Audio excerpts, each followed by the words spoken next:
നമസ്കാരം, ഞാൻ ബൈജു നായർ. നമ്മുടെ ചാനലിലേക്ക് സ്വാഗതം. ഇന്ന് റാപ്പിഡ് ഫെയർ ആണ് നിങ്ങൾ കാണാൻ പോകുന്നത്. നിങ്ങൾ ഉപയോഗിക്കുന്ന വാഹനത്തെപ്പറ്റി നിങ്ങൾ തന്നെ അഭിപ്രായം പറയുന്ന പ്രോഗ്രാമാണ് റാപ്പിഡ് ഫെയർ.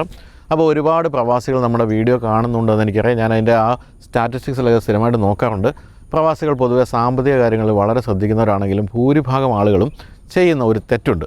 അവർ സമ്പാദിക്കുന്നതിൻ്റെ ഭൂരിഭാഗവും ഇന്ത്യയിലേക്ക് അയക്കും, അല്ലെങ്കിൽ റിയൽ എസ്റ്റേറ്റിലോ മറ്റോ ഒക്കെ ആയിട്ട് ഇൻവെസ്റ്റ് ചെയ്യും. പക്ഷേ നിങ്ങൾ ഇന്ത്യയിൽ എവിടെയൊക്കെ ഇൻവെസ്റ്റ് ചെയ്താലും ഇന്ത്യൻ രൂപയുടെ മൂല്യം കുറയുമ്പോൾ നിങ്ങളുടെ ആകെ സ്വത്തിൻ്റെ മൂല്യവും വല്ലാതെ കുറയും. അതുകൊണ്ട് ഭാവിയിൽ നിങ്ങൾ ഇപ്പോൾ മൂല്യമുള്ള കറൻസിയിൽ സമ്പാദിക്കുന്ന പണം ഉപകാരപ്പെടണമെങ്കിൽ അതിൻ്റെ കുറച്ച് ഭാഗം അന്താരാഷ്ട്ര മാർക്കറ്റിൽ ഇന്ത്യൻ രൂപയിലല്ലാതെ ഇൻവെസ്റ്റ് ചെയ്യണം. അതും ഡോളറിലൊക്കെ ഇൻവെസ്റ്റ് ചെയ്ത് ഡോളറിൽ തന്നെ ലാഭം ഉണ്ടാക്കാൻ ഇപ്പോൾ ഗിഫ്റ്റ് സിറ്റി വഴി പ്രവാസികൾക്ക് നല്ലൊരു അവസരം വന്നിട്ടുണ്ട്. ആക്സിസ് മാക്സ് ലൈഫിൻ്റെ ഗ്ലോബൽ ഇന്നൊവേഷൻ ലീഡേഴ്സ് ഫണ്ട് എന്ന NFO ലോഞ്ച് ആയിട്ടുണ്ട്. ലിങ്കും മറ്റും ഞാൻ ഡിസ്ക്രിപ്ഷനിലും കമൻറ്റ് ബോക്സിലും കൊടുത്തിട്ടുണ്ട്. ആ ലിങ്കിൽ പോയി നിങ്ങൾ ചെക്ക് ചെയ്താൽ കാര്യങ്ങൾ കൂടുതൽ മനസ്സിലാക്കാൻ സാധിക്കും. ഹാർഡ്വെയർ, സോഫ്റ്റ്വെയർ, സെമി കണ്ടക്ടേഴ്സ് മേഖലകളിൽ മുന്നിട്ട് നിൽക്കുന്ന കമ്പനികളിലാണ് ഈ പണം നിക്ഷേപിക്കുന്നത്. ഇതിലേത് മേഖലയാണോ കൂടുതൽ പെർഫോം ചെയ്യുന്നത് ആ മേഖലയിലേക്കാണ് നമ്മൾ ഇൻവെസ്റ്റ് ചെയ്യുന്ന പണം പോവുക. അതും US ഡോളറിലാണ് പോവുക. ഉപഭോക്താക്കൾക്ക് ഡോളറിൽ നിക്ഷേപിക്കാനും ലാഭം ഡോളറിൽ തന്നെ തിരികെ എടുക്കാനും കഴിയും. എത്ര എമൗണ്ട് ഇൻവെസ്റ്റ് ചെയ്താലും കിട്ടുന്ന ലാഭത്തിന് ടാക്സ് ഒട്ടും അടയ്ക്കേണ്ടതില്ല. തന്നെയുമല്ല, നമ്മൾ മാസം നിക്ഷേപിക്കുന്ന പണത്തിൻ്റെ 120 ഇരട്ടി ലൈഫ് കവർ കിട്ടും. ഇവിടെ NAV $10. പിന്നെ allocation charges, policy administration charges ഒന്നും തന്നെ ഇവിടെ കൊടുക്കേണ്ടതുമില്ല. ഈ NFOയിൽ ഇൻവെസ്റ്റ് ചെയ്യാൻ ഇനി കുറച്ച് ദിവസം കൂടിയേ ഉള്ളൂ. ഡീറ്റെയിൽസിനായിട്ട് ഡിസ്ക്രിപ്ഷനിലും കമൻറ്റിലും കൊടുത്ത ലിങ്കിൽ പോയി ചെക്ക് ചെയ്താൽ മതി. താല്പര്യമുള്ള പ്രവാസികൾക്ക് ഉടനെ ചെക്ക് ചെയ്ത് നോക്കാം. അപ്പോൾ നമുക്കിനി റാപ്പിഡ് ഫെയർ കാണാം. അപ്പോൾ ചില മോഡലുകൾ നിർമ്മാണം നിർത്തി കഴിയുമ്പോഴത്തേക്കും പെട്ടെന്ന് കയറി ഹിറ്റാവും. അങ്ങനെ ഒരു മോഡലാണ് ഇഗ്നിസ് എന്നാണ് എനിക്ക് തോന്നിയത്. കാരണം ഇപ്പോൾ ഇന്നലെ കൂടി എൻ്റെ അടുത്ത ഒരാൾ ഇഗ്നിസ് പുതിയത് വാങ്ങിക്കുന്നത് ചോദിച്ചു. ഞാൻ പറഞ്ഞു അത് നിർത്തി, പ്രൊഡക്ഷൻ നിർത്തിയിരിക്കുന്നു. അയ്യോ അത് ഞാൻ വാങ്ങിക്കാതിരിക്കുമായിരുന്നു എന്ന് പറഞ്ഞു. തന്നെയല്ല, ഇഗ്നിസിൻ്റെ ഇപ്പോൾ എക്സിസ്റ്റിംഗ് വാഹനങ്ങൾക്കെല്ലാം നല്ല റീസെയിൽ വാല്യൂ ഉണ്ട്. ആ രീതിയിൽ പോയിക്കൊണ്ടിരിക്കുകയാണ്. അപ്പോൾ അങ്ങനെയുള്ള ഒരു ഇഗ്നിസിൻ്റെ ഓണറിനെയാണ് പരിചയപ്പെടുന്നത്. നമസ്കാരം. സിജോ. എന്ത് സിജോ? ഞാൻ ഇൻഫോ പാർക്കിൽ വർക്ക് ചെയ്യാണ്. ശരി. ഇവിടുത്തെ കാര്യം തന്നെയാണോ? ഇല്ല, തൃശ്ശൂരാണ് നാട്. തൃശ്ശൂർ വാഹന വണ്ടിയാണ്. അതെ അതെ, തൃശ്ശൂരാണ്. എത്ര ഇഗ്നിസ് എടുത്തിട്ട്? ഇപ്പോൾ 2 വർഷം 1 മാസം, ഒരു 28,000 കിലോമീറ്റർ, 28,000. അത്ര വഴി. അതെ അതെ. ഞാൻ ഈ പറഞ്ഞ പോലെ ഇപ്പോൾ ഇതുമായിട്ട് പോകുമ്പോൾ ആൾക്കാർ വിൽക്കുന്നു ചോദിക്കാറുണ്ടോ? ആൾക്കാർ ഇത് എപ്പോഴും കിട്ടാനുണ്ടോ എന്ന് ചോദിക്കാറുണ്ട്. കാരണം ഇതിന് അതുപോലെ പലപ്പോഴും സജഷൻസ് ചോദിക്കാറുണ്ട്. അല്ല, ജ്യൂസ് കുടിക്കാനൊക്കെ നിർത്തുമ്പോഴൊക്കെ ആൾക്കാർ ചോദിക്കും എങ്ങനെയുണ്ട് മൈലേജ് എന്നൊക്കെ ചോദിക്കും, പവറൊക്കെ എങ്ങനെയുണ്ടെന്ന് ചോദിക്കും. ഇപ്പൊ ഈ സിജോയുടെയൊക്കെ ഒരു രൂപവും പ്രായവും വെച്ച് ഒരു ഇഗ്നിസ് അല്ലായിരുന്നു എടുക്കേണ്ടിയിരുന്നതാണ് ഞാൻ വിചാരിക്കുന്നത്. എന്തുകൊണ്ട് ഇഗ്നിസിലേക്ക് വന്നത്? അതെന്തുകൊണ്ടാന്ന് വെച്ചാല്, ഇപ്പോൾ എൻ്റെ ആയാലും വൈഫിന്റെ ആയാലും വീടിന്റെ വഴി എന്ന് വെച്ചാൽ കുറച്ച് നേരമാണ്. അപ്പോൾ ഇത്രയും ടേണിംഗ് റേഡിയസും ഇത്രയും പവറും ഈ ഒരു ഡൈമെൻഷനിൽ കിട്ടുന്ന വേറൊരു വണ്ടി ഇല്ല. അതാണ് വണ്ടികളും പരീക്ഷിച്ചിരുന്നു. പിന്നെ ഞാൻ ഇവിടെ വന്നിട്ടാണ്, എറണാകുളത്ത് വന്നിട്ടാണ് ഇത് എടുത്തത്. എനിക്ക് മുന്നൊരു വാഗണർ ആയിരുന്നു. അപ്പൊ നമ്മള് ഇച്ചിരി ടോൾ ബോയ് അല്ലെങ്കിൽ ആ ഒരു സ്റ്റാൻസിനോട് യൂസ്ഡ് ആണ്. അതാണ് ഇൻഗ്രസ് എൻഗ്രസ് പോയിന്റ് ഓഫ് വ്യൂലൊക്കെ നമുക്ക് എളുപ്പം. പിന്നെ ഇവിടുത്തെ റോഡുകൾ അറിയാലോ, ഒക്കെ നേരമാണ്. വലിയ വണ്ടിയും കൊണ്ട് ചെറിയ വഴിയിലേക്ക് വരുന്നവരുണ്ട്. അപ്പൊ നമുക്ക് ഒതുങ്ങി കൊടുക്കാൻ പറ്റുകയാണെങ്കിൽ 2 വലിയ വണ്ടി വന്നാൽ നടക്കൂല. നമ്മൾ ഒതുങ്ങി കൊടുത്താൽ പെർഫെക്റ്റ് ആണ്. അപ്പൊ ഈ ഫ്രം വാഗണാർ ടു ഇഗ്നിസ് എങ്ങനെ ഉണ്ടായിരുന്നു ആ ഒരു മാറ്റം? നമുക്കിടയിൽ ഒരു വേറൊരു വണ്ടിയുണ്ട്, നാനോ ഉണ്ട്, ഒരു 2014 മോഡല്. അപ്പോൾ ഇടയിൽ നമ്മൾ അതാണ് ഉപയോഗിച്ചിരുന്നത്. നമ്മൾ ഇതിലേക്ക് വരാൻ റീസൺ 4 സിലിണ്ടർ ആയതിൻ്റെയാണ്. പിന്നെ ഒരു 1.2, പിന്നെ എന്ന് വെച്ചാൽ നമ്മളൊരു 10 ലക്ഷത്തിന് താഴെ ഒരു power to weight ratio point of view നോക്കുമ്പോൾ ഇത്രയുള്ള ഒരു വണ്ടി നാച്ചുറലി ആസ്പിറേറ്റഡിൽ ഇല്ല, എന്നയിൽ ഇല്ല എന്ന് തന്നെ പറയാം. പിന്നെയുള്ളൊരു കേട്ടനാണ്, പക്ഷെ അത് എന്താ പറയാ, സ്റ്റെബിലിറ്റി ഇല്ല. അത് ഇച്ചിരി ഡേഞ്ചർ ആണ്. ഇപ്പൊ പിന്നെ 6 എയർ ബാഗ് വെച്ച് ഇറക്കിയിട്ടുണ്ടെങ്കിലും നമുക്ക് കംഫർട്ട്, റൈഡ് കംഫർട്ട് ഒന്നും ഇല്ല. അപ്പൊ ഇതിന്റെ കാര്യത്തിൽ ഇത്രയും കാര്യങ്ങൾ ആഗ്രഹിച്ചെടുത്തിട്ട് ഇതെല്ലാം കിട്ടിയോ? ഇതെല്ലാം കിട്ടുന്നുണ്ട്. ഇതെല്ലാം ഒരു രക്ഷയില്ല. ഇതിന്റെ സിഗ്മ ഒക്കെ എടുത്താല്, സിഗ്മ എടുത്ത് നമ്മുടെ സ്റ്റീൽ വീല് മാറ്റി അലോയ് ഇട്ടാല് 100 bhp പെർ ടൺ എന്ന് പറയാം.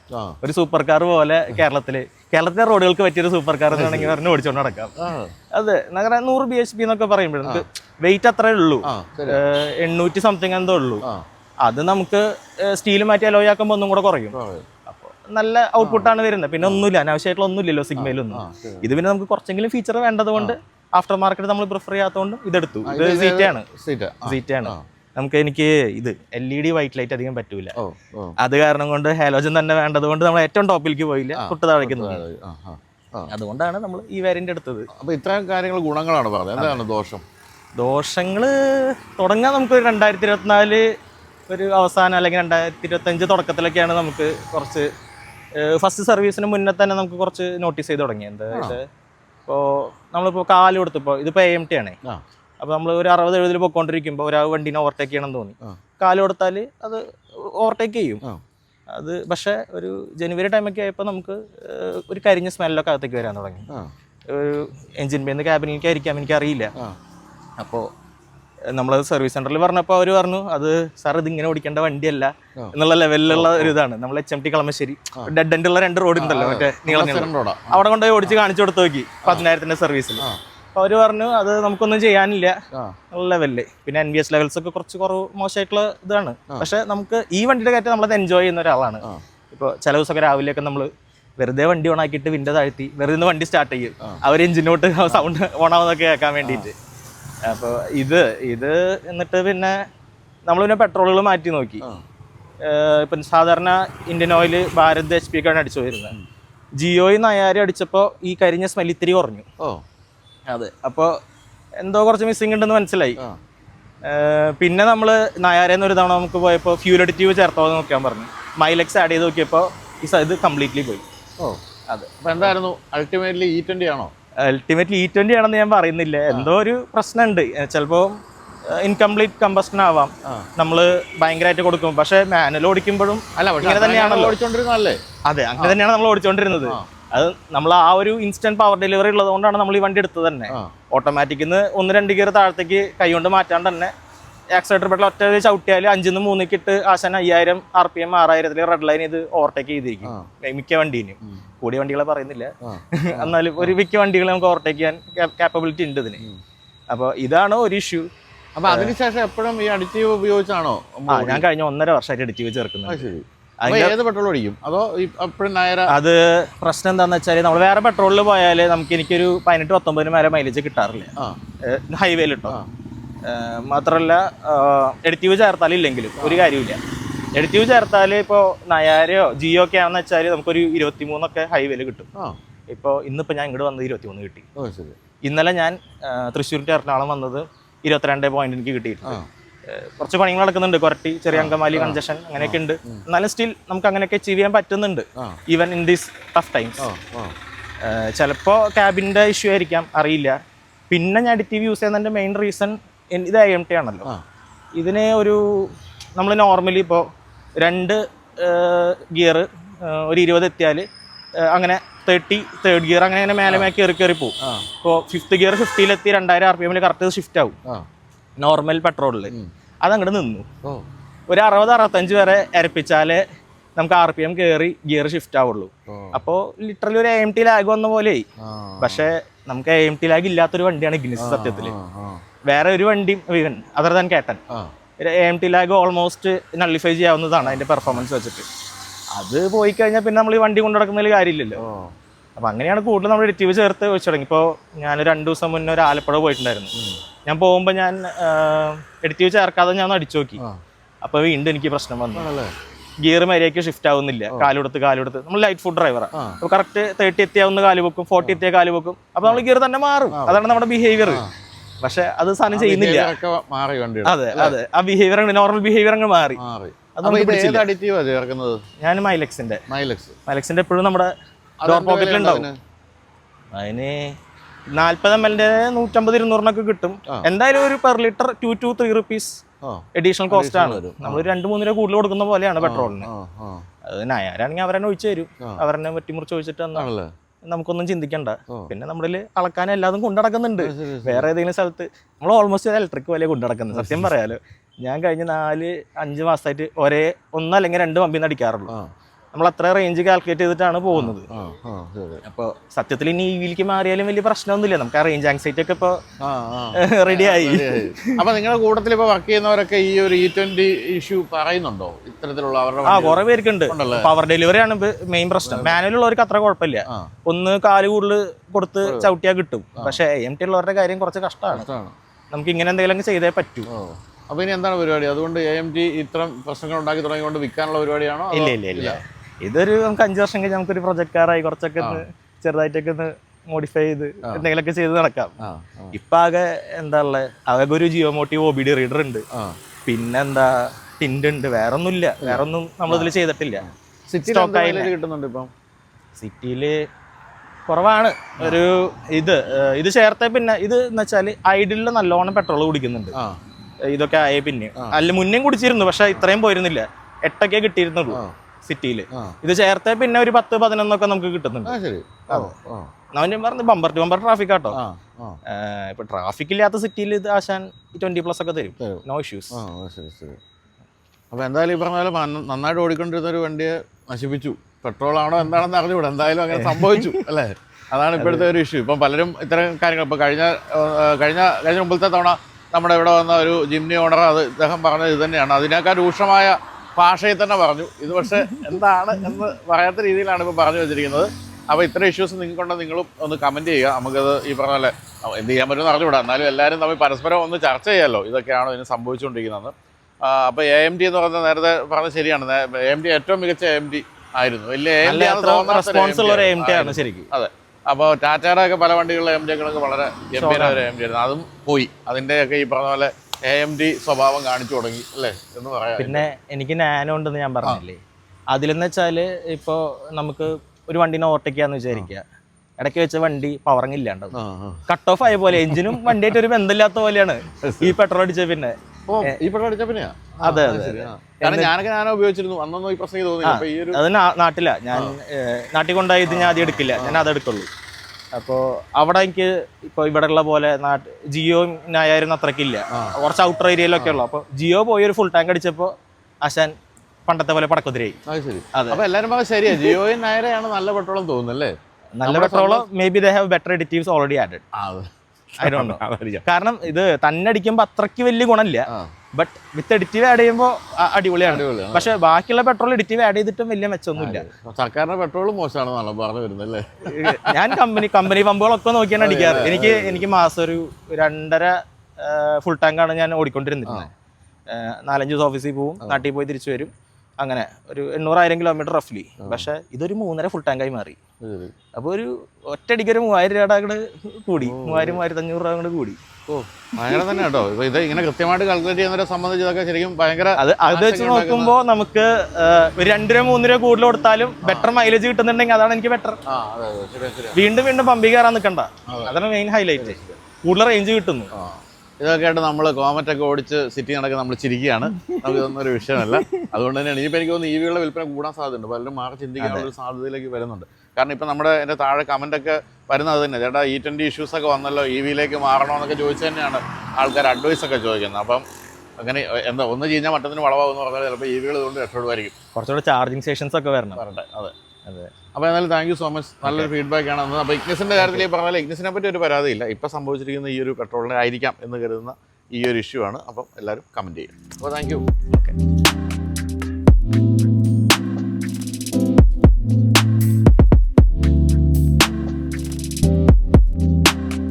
അപ്പോൾ ഇനി നമ്മൾ പരിചയപ്പെടുന്നത് ഒരു മഹീന്ദ്ര 9e കസ്റ്റമറാണ്. നമസ്കാരം. നമസ്കാരം. പേര്? ശ്യാം. എന്ത് ചെയ്യുന്നു ശ്യാം? ഞാൻ ട്രസ്ലെസ് റൂഫിങ്ങിൻ്റെ മാനുഫാക്ചറാണ്, ഐ റൂഫിംഗ് എന്ന് പറയുന്നത്. ട്രസ്ലെസ് റൂഫിംഗ് എന്ന് വെച്ചാൽ ഈ കാറൊക്കെ പാർക്ക് ചെയ്യുന്ന വളഞ്ഞൊക്കെ ഇരിക്കുന്നത്. അതെ അതെ. നല്ല ഭംഗിയുള്ള സംഭവങ്ങൾ. അതെ അതെ അതെ അതെ. അതിന്റെ മാനുഫാക്ചറിംഗ് എന്ന് വെച്ചാൽ അത് പലതരത്തിലുണ്ടോ? അതോ അല്ല, ആർട്ട് ഷേപ്പിലാണ്. അത് കസ്റ്റമൈസിന് ഓരോ വീതിക്കും ഓരോ സ്പാനിനും അനുസരിച്ച് ആണ് നമ്മൾ കസ്റ്റമർ റിക്വയർമെന്റ് അനുസരിച്ച് അത് മാനുഫാക്ചറിങ്. റെഡിമെയ്ഡ് പ്രൊഡക്റ്റ് അല്ല അത്. അല്ല. അപ്പോൾ അത് നമുക്ക് മാനുഫാക്ചറിംഗ് മാത്രമേ ഉള്ളൂ, ഇൻസ്റ്റലേഷൻ ഇല്ല? മാനുഫാക്ചറിങ് ഇൻസ്റ്റലേഷൻ എല്ലാം ഉണ്ട്. Full contract, EPC contract. അപ്പോൾ സാധാരണ ഒന്ന് അറിയാൻ വേണ്ടി ചോദിക്കട്ടോ, സാധാരണ ഇപ്പം എൻ്റെ വീട് ഞാൻ ഉദ്ദേശിക്കുന്നുണ്ടോ അതുകൊണ്ട് ചോദിച്ചത്. കോട്ടയത്തെ വീട്ടിൽ ഞാൻ ഇങ്ങനെ ആഗ്രഹിച്ചതാണ്. അപ്പോൾ അത് നമുക്ക് 2 വണ്ടി ഇടാവുന്ന സാമാന്യം ഒരു വണ്ടിയുടെ നീളത്തിനനുസരിച്ചുള്ള ഒരു സംഭവം ചെയ്യാൻ എന്ത്? അത് നമുക്കൊരു 1.2 lakhs തൊട്ട് 2.4 lakhs വരും. ഉണ്ടല്ലേ? ഞാൻ നാട്ടിലൊരാൾ ചോദിച്ചപ്പോൾ ഇത്രയൊക്കെ പറഞ്ഞപ്പോൾ ഞാൻ വിചാരിച്ചു എന്നെ പറ്റിച്ചതാണ്. നല്ലല്ലേ? ക്യാൻഡിലിവർ ആണെങ്കിൽ 2.2 to 2.4 lakhs വരെ വരും. അത് 2 പോസ്റ്റിൽ മാത്രം നിൽക്കുന്ന ടൈപ്പ് ആണെങ്കിൽ. അതല്ല, അത് 4 പോസ്റ്റിലാണെങ്കിൽ ഒരു 1.2 1.4 lakhsോളം വരും. ശരി. അപ്പോൾ ഇതിന്റെ മുകളിൽ മെറ്റൽ തന്നെയാണ്? മെറ്റൽ. അപ്പോൾ തുരുമ്പുടിയില്ലേ? ഇല്ല ഇല്ല ഇല്ല. ഗാൽവാലിയം ആണ്, AZ 150 ആണ്. തിക്നെസ് കൂടുതലാണ്. പിന്നെ തുരുമ്പെന്ന് പറയുന്ന സംഭവം വരുന്നത് ബേസിക്കലി അതുമോ വരുന്ന സ്ക്രൂവും കാര്യങ്ങളും പറഞ്ഞ് ഇതിനാ 2 സൈഡിൽ മാത്രമേ ഫാസ്റ്റ്നേഴ്സ് ഉള്ളൂ. അപ്പോൾ ആ ഒരു ഇതുകൊണ്ട് അത് മാത്രം മെയിൻറ്റെയിൻ ചെയ്ത് പോയി കഴിഞ്ഞാൽ പിന്നെ വേറെ പ്രശ്നങ്ങളൊന്നും ഉണ്ടാവില്ല. അപ്പോൾ നമ്മൾ പലപ്പോഴും അത് വൈറ്റ് നിറത്തിലാണല്ലോ കാണുന്നത്, ആ നിറത്തിൽ മാത്രമേ നിങ്ങൾ കൊടുക്കാറുള്ളൂ? അല്ലല്ല, വൈറ്റ് ഉണ്ട്, ഗ്രേ ഉണ്ട്, കളേഴ്സ് എല്ലാം ഉണ്ട്. പക്ഷെ കൂടുതലും വൈറ്റിലാണ് പോകുന്നത്. വൈറ്റ് വന്നു കഴിയുമ്പോൾ വീടിൻ്റെ എലിവേഷനായിട്ട് വളരെ ബ്ലെൻഡ് ചെയ്ത് പോകുന്നുണ്ട്. അപ്പോൾ അതാണ് എല്ലായിടത്തും വരുമ്പോൾ വൈറ്റ് എല്ലാവരും പ്രിഫർ ചെയ്യുന്നതിൻ്റെ കാരണം അതാണ്. പക്ഷേ എൻ്റെ കമ്പനിയുടെ പേരെന്താ? I roofing. നിങ്ങൾക്ക് ഐ റൂഫിംഗ് വേണം, ഇങ്ങനെ ഒരു സാധനം ചെയ്യണം എന്നുണ്ടെങ്കിൽ ഐ റൂഫിങ്ങിനെ സമീപിക്കാം. തീർച്ചയായിട്ടും. അപ്പോൾ ഇത് കേരളം മുഴുവൻ ചെയ്യുന്നുണ്ടോ? അതെ, കേരളം ഉണ്ട്, സൗത്ത് ഇന്ത്യ മുഴുവൻ ചെയ്യുന്നുണ്ട്. ശരി. അപ്പോൾ ട്രെൻഡായിട്ട് വരികയാണ് ഇപ്പോൾ. അതെ അല്ലേ? അപ്പം ധാരാളം ഓട്ടോ ഉള്ളതുകൊണ്ടാണോ ഒരു ഇലക്ട്രിക്കിലേക്ക് പോയത്? അതെ അതെ. അത്യാവശ്യം നല്ല ഓട്ടം ഉള്ളതുകൊണ്ടാണ് ഇലക്ട്രിക്കിലേക്ക് പോയത്. അപ്പോൾ ഈ പറഞ്ഞ പോലെ ഈ സൗത്ത് ഇന്ത്യ മുഴുവൻ ഈ നമ്മുടെ കമ്പനിയുടെ ആവശ്യങ്ങൾക്കായിട്ട് ഓടുന്നുണ്ടോ? ഓടുന്നുണ്ട്. അപ്പോൾ ഇപ്പം തൊട്ട് മുമ്പ് നമ്മൾ സംസാരിച്ച ആൾ പറഞ്ഞതേ ഉള്ളൂ, ഞാൻ ഇവിടുന്ന് ആലപ്പുഴയിലേക്ക് പോയപ്പോഴത്തേക്ക് അധികം ചാർജിങ് സ്റ്റേഷൻ ഒന്നും കണ്ടില്ല, അതുകൊണ്ട് എനിക്ക് EV എടുക്കാൻ ഒരു പേടി. പക്ഷെ അങ്ങനെയാണോ സ്ഥിതി? കേരളത്തിൽ ചാർജിങ് സ്റ്റേഷൻ ഇത്തിരി കുറവാണ് കണ്ടുവരുന്നത്. അത് നമുക്കിപ്പോൾ കേരളം വിട്ട് കഴിഞ്ഞാൽ നമുക്ക് പറയുകയാണെങ്കിൽ എല്ലാ ശരവണയിലും ചാർജിങ് സ്റ്റേഷൻ ഉണ്ടെന്നുള്ളൊരു സ്ഥിതിയുണ്ട്. അതും കുറച്ചുകൂടി ഫാസ്റ്റ് ചാർജിങ് ആണ്. 120 ഒക്കെയാണ് ചാർജിങ് സ്റ്റേഷൻ ഉള്ളത്. കേരളത്തിൽ പൊതുവെ കാണുന്നത് 60 വരെയൊക്കെയാണ് മാക്സിമം കാണുന്നത്. പക്ഷേ ആയി വരുന്നുണ്ട്. നമുക്കിവിടെ ആ ഒരു പവറിന്റെ എന്തോ കാരണം കൊണ്ടാണെന്ന് തോന്നുന്നത്. ഞാൻ ആകെ ഒരു 120 ഇപ്പം ഈയിടെ കൊച്ചിയിൽ ഒരെണ്ണം കണ്ടു, മറ്റേ ആലഞ്ചോടില്. ബാക്കി ഒരു സ്ഥലത്ത് ഞാനും. പിന്നെ അതേപോലെ ഞാൻ ആദ്യം കേട്ടത് വോൾവോയിൽ മാത്രമേ 120 ഒക്കെ ഉണ്ടായിരുന്നുള്ളൂ, വേറെ എങ്ങും 120 ചാർജേഴ്സ് ഇല്ലെന്നാണ് കേട്ടത്. അപ്പൊ ആ ഒരു ഇതുണ്ട്. പിന്നെ ബേസിക്കലി പറഞ്ഞാൽ ലാഭമാണ്. അപ്പോൾ ഇത് ഈ വണ്ടി എടുക്കുന്നതിന് മുമ്പ് വേറെ ഏതെങ്കിലും ഒക്കെ ഇപ്പോൾ BYD പോലെ നോക്കിയിരുന്നോ, അതോ നേരെ ഇതിനെ കാഴ്ചയിൽ ലവ് അറ്റ് ഫസ്റ്റ് സൈറ്റ് ആയിരുന്നോ? ഏകദേശം അങ്ങനെയൊക്കെ എന്നൊക്കെ പറയാം. ഞാൻ B6 നോക്കിയാണ് പോയത് ആക്ച്വലി. പിന്നെ B6 ഇത്തിരി സ്ഥലപരിമിതിയും ഹൈറ്റ് എല്ലാം പ്രശ്നമായതുകൊണ്ട് കുനിഞ്ഞു കയറേണ്ടി വരും. അത് തന്നെ ഇപ്പം ഫ്രണ്ടിൽ ഞാൻ ഇരിക്കുമ്പോഴും തല ഏകദേശം മുട്ടുന്നൊരു ഇതിൻ്റെ അകത്തായിരുന്നു. അപ്പം അത് കാരണമാണ് ഇതിൻ്റെ അകത്തേക്ക് മാറിയത്. BYD നോക്കിയിരുന്നു, പക്ഷെ എന്താ ഈ ഒരു ഇതിൻ്റെ അകത്തേക്ക് വരുമ്പോൾ ഇതാണ് ഏറ്റവും ബെർത്തായിട്ട് തോന്നിയത്. എന്നിട്ട് ആ ഒരു അഭിപ്രായത്തിൽ കുറച്ച് നിൽക്കുന്നു ഇപ്പോഴും ഉപയോഗിച്ച്. വണ്ടിയുടെ ബാക്കി ഓടിക്കുന്നതിന് ഇതിൻ്റെ അകത്ത് എല്ലാം ഉണ്ട്, പക്ഷേ ബിൽഡ് ക്വാളിറ്റി കുറച്ചും കൂടി ബെറ്റർ ആയിരുന്നെങ്കിൽ നന്നായിരുന്നു തോന്നുന്നുണ്ട്. അതെങ്ങനെ ഹൈവേയിലൊക്കെ പോകുമ്പോൾ നമുക്കൊരു കോൺഫിഡൻസ് കുറയുന്നുണ്ടോ? ഇല്ല, അതൊന്നുമില്ല. ചെറിയൊരു കാര്യം, ചെറിയ ഒരു പ്ലാസ്റ്റിക്കിന്റെ ഇതൊക്കെ വിട്ടുപോയിരുന്നു. എടുത്ത 1 മാസമായിട്ടുള്ളൂ ഇപ്പൊ. പക്ഷെ അതിൽ തന്നെ നമുക്ക് ഇങ്ങനെ ഒരുപാട് ചെറിയ ചെറിയ പ്രശ്നങ്ങൾ കാണിക്കുന്നുണ്ട്. അതിന് മുമ്പ് ഏതുകൊണ്ട് ഉപയോഗിച്ചിരുന്നത്? എൻ്റെ ഒരു BM 5 സീരീസ് ആയിരുന്നു. അതൊക്കെ ഉപയോഗിച്ചിട്ട് ഇതിലേക്ക് വരുമ്പോൾ ഇതൊക്കെ പെട്ടെന്ന് ഫീൽ ചെയ്യും. പക്ഷേ അല്ല, അതിന്റെ വേറെ പ്രശ്നം നമ്മുടെ റോഡിൽ ഭയങ്കര ക്ലിയറൻസ് ഇഷ്യൂവും, ഇപ്പൊ ഹൈവേയുടെ പണി കിടക്കുന്ന കാരണം അവിടെയൊക്കെ ഭയങ്കര ബുദ്ധിമുട്ടായിട്ട് വന്നപ്പോഴാണ് ഞാൻ ഇതിലേക്ക് മാറിയത്. ഇതിനിപ്പോ എന്ത് റേഞ്ച് കിട്ടുന്നുണ്ട് ഇപ്പൊ 1 മാസം ഓടിച്ചിട്ട് നോക്കുമ്പോൾ? എനിക്കൊരു 500 കിലോമീറ്റേഴ്സ് കിട്ടുന്നുണ്ട്. വീട്ടിൽ സോളാർ ഉണ്ടോ? സോളാർ ഉണ്ട്. അപ്പോൾ ഫ്രീ ആയിട്ട് ഓടിക്കൊണ്ടിരിക്കുകയാണ്. സൂര്യഭഗവാന്റെ അനുഗ്രഹത്തിൽ ഓടിക്കൊണ്ടിരിക്കുകയാണ് അല്ലേ? അതെ. എത്ര രൂപയായി ഓൺ റോഡ്? 36 ലാക്സിന് ഇത് വർത്താണ്. എന്താണ് ഇപ്പോഴത്തെ ഒരു 36 ലാക്സിന് വർത്താണ്. ആ, എനിക്കിപ്പോൾ ലാസ്റ്റ് വീക്ക് ബാംഗ്ലൂർ പോയി വരാൻ എനിക്കൊരു 3,500 റുപ്പീസ് അടുത്തായിട്ടുള്ളൂ. കാരണം ഞാൻ സ്ഥിരം പോകുന്നതാണ്. അപ്പോൾ ഹൈക്രോസ് കൊണ്ട് പോയി കഴിഞ്ഞാൽ ഒരു 13,000 വരും. 10,000 വ്യത്യാസം. 10,000 വ്യത്യാസം. അപ്പോൾ അത് വെച്ച് നോക്കുമ്പോൾ ഇത് നല്ല വ്യത്യാസമുണ്ട്. പക്ഷേ വേറെ എന്ന് പറഞ്ഞാൽ ഈ ലോങ് ട്രിപ്പ് പോകുമ്പോൾ ഹൈക്രോസിന് ഒരു കംഫർട്ട് ഇതിനില്ല. ഇല്ല. ഓവറോൾ വണ്ടി എടുത്തിട്ട് പവറിന്റെ ഒക്കെ ഇഷ്യൂ ആണ്. ആ G-ഫോഴ്സിന്റെ ഇതിന്റെയൊക്കെയാണ്. ഓടിക്കുന്നവർക്ക് സുഖമാണ്, കൂടെ ഇരിക്കുന്നവർക്ക് ഞാൻ ചോദിക്കാൻ വന്നത് അത്ര ഒരു ഇതല്ല. അല്ല, ഹൈക്രോസിന്റെ ഒക്കെ സെക്കൻഡ് റോ സീറ്റ് ഇരിക്കുന്ന സുഖം എന്തായാലും ഇതിനൊന്നും കിട്ടില്ല എന്നുള്ള സംശയമില്ല. അപ്പൊ ആ ഒരു ഇതുണ്ട്. ബാക്കി ഓവറോൾ ഈ 36 ലാക്സ് കൊടുത്തതിൽ ഹാപ്പിയാണ്. അപ്പം നമ്മൾ ഈ ചാർജിങ് ഉണ്ടല്ലോ, ഇപ്പോൾ എല്ലാവരും ആങ്സൈറ്റി എന്ന് പറഞ്ഞാൽ ചാർജിങ് ഒരു ആങ്സൈറ്റി ആണല്ലോ. എത്ര % ഒക്കെ ബാക്കി നിൽക്കുമ്പോഴാണ് സാറിന് ചാർജ് ചെയ്യുന്നത്? ഇത് ആക്ച്വലി കഴിഞ്ഞ പ്രാവശ്യം ബാംഗ്ലൂർ ഒരു ഇൻസിഡൻറ്റ് ഉണ്ടായി. KGF വഴി വണ്ടി ഡൈവേർട്ട് ചെയ്ത് പോയി. ചാർജ് ഉണ്ടായിരുന്നില്ല, ഒരു 20% ചാർജ് ഉണ്ടായിരുന്നു. ചാർജിങ് സെഷൻ ഉണ്ടായിരുന്നു, ഒരു 60 കിലോമീറ്ററിലേക്ക് ഉണ്ടായിരുന്നില്ല. പക്ഷേ ഇത് ഓട്ടോമാറ്റിക്കലി ഒരു ലോ പവർ മോഡ് അങ്ങനെ എന്തോ ഒരു മോഡിലേക്ക് മാറി. പവർ ഒന്നും കുറഞ്ഞിട്ടുമില്ല, ഒന്നുമില്ല. ഫുൾ ആ ഫോറസ്റ്റിൽ കൂടെ വണ്ടി കവർ ചെയ്ത് രത്നഗിരി കൃഷ്ണഗിരി വരെ എത്തി. കൃഷ്ണഗിരിയിൽ നിന്ന് ചാർജ് ചെയ്യാണ്. അത്യാവശ്യം ടെൻഷൻ അടിച്ചു. പക്ഷെ അതോടെ മനസ്സിലായി വഴി കിടക്കുന്ന ഒരു സിനാരിയോ ഉണ്ടാവാൻ ചാൻസ് വളരെ കുറവാണ് എന്നുള്ളൊരു സംഭവം മനസ്സിലായി. വീട്ടിൽ ചാർജ് ചെയ്യുമ്പോൾ എത്ര നേരം എടുക്കാറുണ്ട് ഫുൾ ചാർജ്? വീട്ടിൽ C11 ചാർജറാണ് വെച്ചേക്കണേ. അപ്പോൾ ഏകദേശം 1 മണിക്കൂറിൽ 10% കയറും. അപ്പോൾ ഒരു ഞാൻ സാധാരണ ഒരു 40-50% ആകുമ്പോഴാണ് ചാർജിങ് ഇടുന്നത്. 5-6 മണിക്കൂർ കൊണ്ട് അത് പിന്നെ പകല കൂടുതൽ ഞാൻ ചാർജ് ചെയ്യാൻ ഇടാറുള്ളൂ. കാരണം രാത്രി ആകുമ്പോൾ ഇത് ഈ ഇലക്ട്രിസിറ്റി ചാർജ് കൂടുതലാണ്. ഫാസ്റ്റ് ചാർജിങ്ങിലാണെങ്കിലോ? ഫാസ്റ്റ് ചാർജിങ്ങിലാണെങ്കിൽ ഇപ്പോൾ ഈ 120 ചാർജറൊക്കെ ആണെങ്കിൽ ഏകദേശം ഒരു 1 മണിക്കൂർ കൊണ്ട് 1 മണിക്കൂർ വേണ്ട. നമ്മളെ 40-ലേക്ക് ചാർജ് ചെയ്യാം, 30-40 ചാർജ് ചെയ്യുന്നത്. അപ്പോൾ ഒരു 20-30 മിനിറ്റ്സിലൊക്കെ ഏകദേശം ഫുൾ ചാർജ് ആവും. അപ്പോൾ ഈ കേരളം വിട്ട് കഴിഞ്ഞാൽ ധാരാളം ഫാസ്റ്റ് ചാർജേഴ്സ് ഉണ്ടോ? കേരളം വിട്ട് കഴിഞ്ഞാൽ പിന്നെ ചാർജേഴ്സിന് കുഴപ്പമില്ല. ശരി. ഇവിടുന്ന് പാലക്കാട് തൊട്ട് ചാർജസ് അത്യാവശ്യം നന്നായിട്ടുണ്ട്. അതെന്താണോ കേരളത്തിൽ എനിക്ക് തോന്നുന്നു KS ഇലക്ട്രിസിറ്റി ബോർഡിന്റെ ഒരു താല്പര്യക്കുറവൊക്കെ അതിനകത്ത് ഉണ്ടാവാൻ ആയിരിക്കാം. പിന്നെ ഈ ഹൈവേയുടെ ഇതൊന്നും ഇപ്പോഴും കറക്റ്റ് ആയിട്ടില്ലല്ലോ.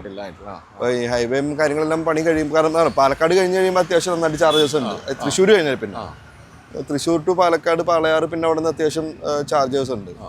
ഈ ഹൈവേയുടെ ഒരു ഇഷ്യൂസ് ഒക്കെ ആകാം ചിലപ്പോൾ, കാരണം ഹൈവേ എല്ലാം ക്ലിയർ ആയാലുള്ള ട്രാഫിക്കും എല്ലാം റെഗുലറൈസ് ആവത്തുള്ളൂ. അപ്പോൾ അതിൽ സോഫ്റ്റ്വെയർ ഇഷ്യൂസ് എന്തെങ്കിലും വന്നിട്ടുണ്ടോ? ഇതുവരെ ഒന്നും കാണിച്ചിട്ടില്ല, ഇതുവരെ ഓൾ ഗുഡ് ആയിരുന്നു. അപ്പോൾ ഈ മഹീന്ദ്രയുടെ ഒക്കെ ആൾക്കാരൊക്കെ നമ്മുടെ ഈ വീഡിയോ കാണുന്ന ആൾക്കാരാണ്. ഇതിൻ്റെ ഒരു ഇമ്പ്രൂവ്മെൻറ്റുള്ള സജഷൻസ് എന്തൊക്കെയാണ് ഇത്രയും കാലം ഉപയോഗിച്ച് പറയേണ്ടത്?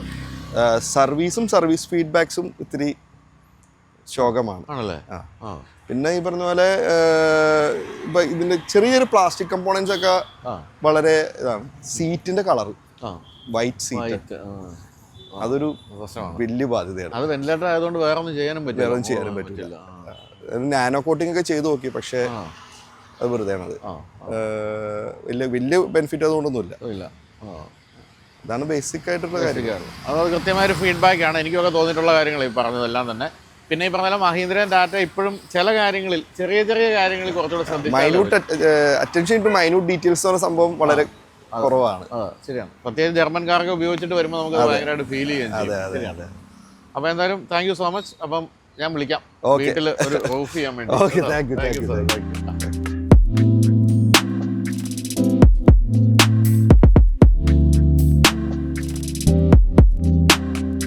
അപ്പോൾ ഇനി നമ്മൾ പരിചയപ്പെടുന്നത് റെനോ ക്വിഡിൻ്റെ ഓണറിനെയാണ്. നമസ്കാരം. നമസ്കാരം. പേര്? ജോമി. എന്ത് ചെയ്യുന്നു ജോമി? ട്രാവൽസാണ്. ട്രാവൽസാ? വേറെ വണ്ടികളുണ്ടോ? ഉണ്ട്, അത്യാവശ്യം. ഏതൊക്കെ? ട്രാവലറും അങ്ങനെ? ട്രാവലർ, പിന്നെ റിനോൾട്ടിന് ഒരു ലോഡ്ജി ഉണ്ട്.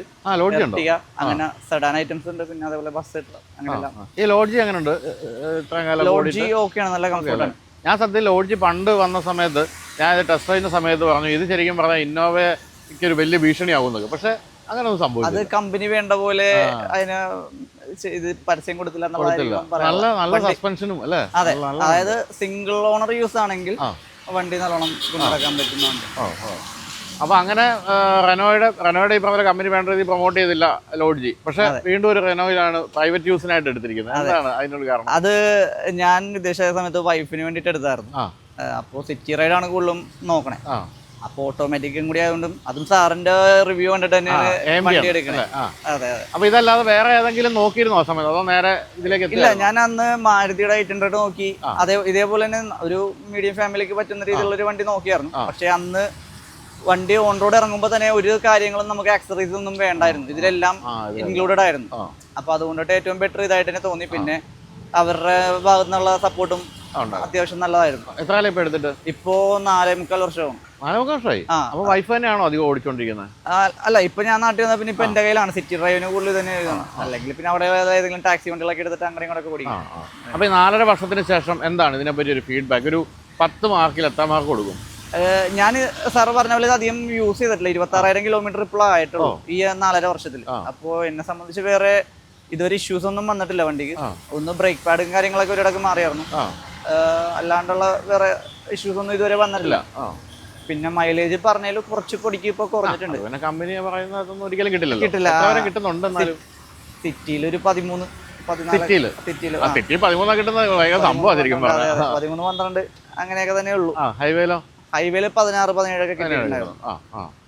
അത്യാവശ്യം ലോങ് ഡ്രൈവിന് പോകുമ്പോഴും AMT ആയതുകൊണ്ടിട്ട് ഇതാണ് യൂസ് ചെയ്യാൻ എളുപ്പം. ഈ AMT എന്ന് പറയുന്നത് ഉപയോഗിച്ചൊരു ശീലമാകേണ്ട ഒരു പ്രശ്നമുള്ളൂ അല്ലേ? അത് കഴിഞ്ഞാൽ പിന്നെ വലിയ കുഴപ്പമില്ല. ഇത് ആദ്യം എടുക്കുന്ന സമയത്ത് വണ്ടി ഓവർടേക്ക് ഒക്കെ ചെയ്യുമ്പോൾ നമുക്കൊരു ടെൻഷൻ ഉണ്ടായിരുന്നു, ലാഗിങ്ങിന്റെ ആ ഒരു ഇഷ്യൂ ഉണ്ടായിരുന്നു. പിന്നെ ഒരാൾ തന്നെ ഓടിക്കുകയാണെങ്കിൽ അതിന്റെ ഒരു ഇത് മനസ്സിലായി, പിന്നെ നമുക്ക് അങ്ങോട്ട് പോവാം. എനിക്ക് തോന്നുന്നത് നമ്മൾ കണ്ടമാനം ആക്സിലേറ്റർ കൊടുത്താൽ ഇത് കയറില്ല. അതാണ് ഈ AMTകളുടെ ഒരു പ്രശ്നം അല്ലേ? അതൊക്കെ കൊടുത്താൽ കയറി പോകും. അത് അതിന്റെ രീതിയിൽ അങ്ങോട്ട് പൊക്കോളും. AMT ആണെങ്കിൽ വേറെ ലാഗ് ഇഷ്യൂസ് ഉണ്ട്. ലാഗ് ഇഷ്യൂസ് ഇപ്പൊ അത്യാവശ്യം ഒരുവിധപ്പെട്ട മീഡിയം വണ്ടികൾക്കാണെങ്കിലും ഉണ്ടല്ലോ, ആ ഒരു ലാഗ് ഇഷ്യൂസ് ഉണ്ട്.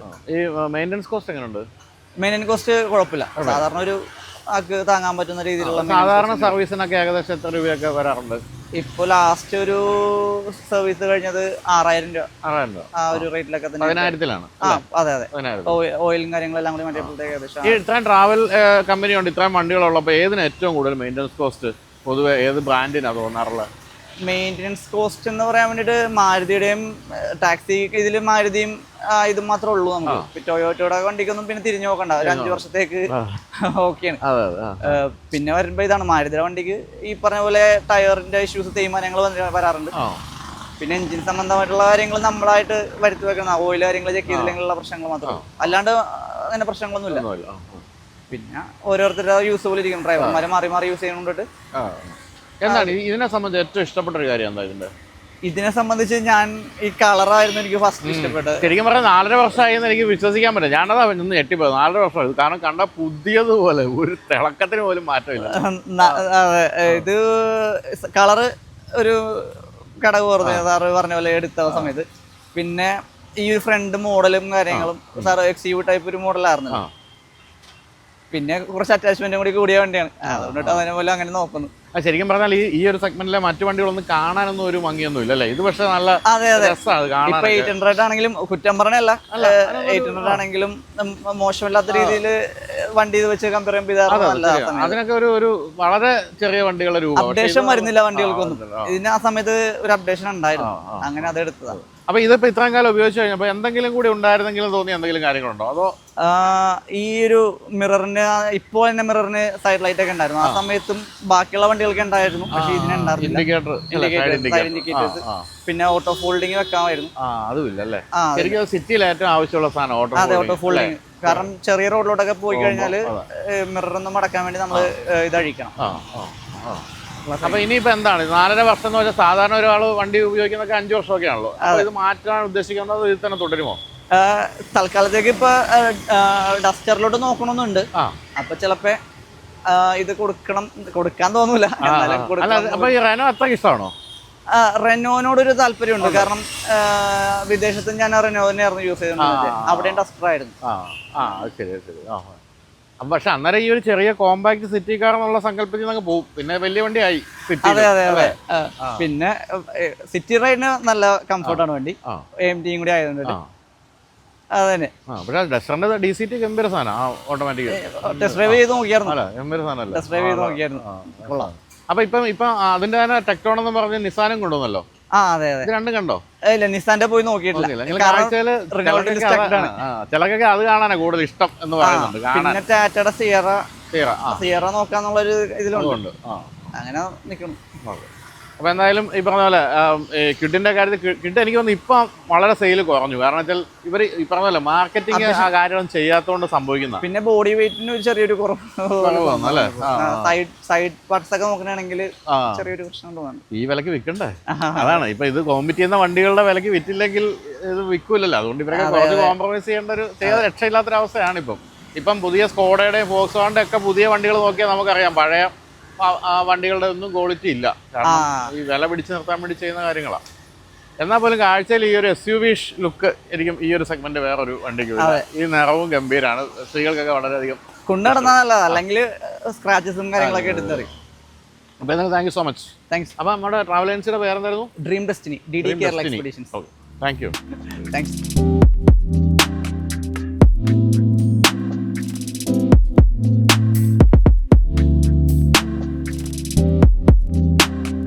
അപ്പോൾ റാപ്പിഡ് ഫെയർ ആണ് നിങ്ങൾ കണ്ടു കഴിഞ്ഞത്. എന്തായാലും പ്രവാസികളായ പ്രേക്ഷകരോടായിട്ട് ആക്സിസ് മാക്സ് ലൈഫിൻ്റെ ഗ്ലോബൽ ഇന്നൊവേഷൻ ലീഡേഴ്സ് ഫണ്ട് എന്ന NFOയെ കുറിച്ച് ഞാൻ പറഞ്ഞിരുന്നല്ലോ. നമ്മുടെ സ്വപ്നങ്ങൾക്ക് സമ്പാദ്യത്തിനും രൂപയുടെ മൂല്യത്തകർച്ച ഒരിക്കലും ഒരു തടസ്സമാകരുത്. അപ്പോൾ അതിനുവേണ്ടി ചെയ്യാൻ പറ്റുന്ന ഏറ്റവും നല്ല കാര്യം ഇൻവെസ്റ്റ് ചെയ്യുക എന്നുള്ളതാണ്. ഈ NFOയിൽ ഇൻവെസ്റ്റ് ചെയ്യാൻ ഇനി കുറച്ച് ദിവസങ്ങൾ കൂടി മാത്രമേ സമയമുള്ളൂ. അതുകൊണ്ട് ഇൻവെസ്റ്റ് ചെയ്ത് തുടങ്ങാൻ താല്പര്യമുള്ളവർ ഡിസ്ക്രിപ്ഷനിലോ കമൻറ്റിലോ ഉള്ള ലിങ്കിൽ പോയി ഇപ്പോൾ തന്നെ ഒന്ന് ചെക്ക് ചെയ്ത് നോക്കുക. അപ്പോൾ നമുക്ക് അടുത്ത ആഴ്ച മറ്റൊരു റാപ്പിഡ് ഫെയർ ആയിട്ട് കാണാം. ബൈ.